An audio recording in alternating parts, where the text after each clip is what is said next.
Situata e lëmimit nga ushqimi i fëmijëve në Gramsh vijon të jetë problematike.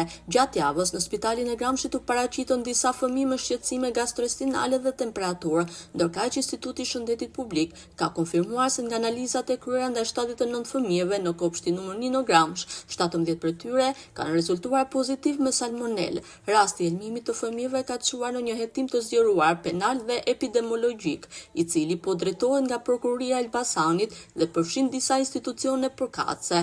Deri më tani janë konfirmuar 17 raste pozitive me bakterin salmonella mes fëmijëve dhe stafit të kopshtit, ndërkohë që analizat laboratorike po vijojnë në Institutin e Shëndetit Publik dhe në Institucionin e Sigurisë Ushqimore.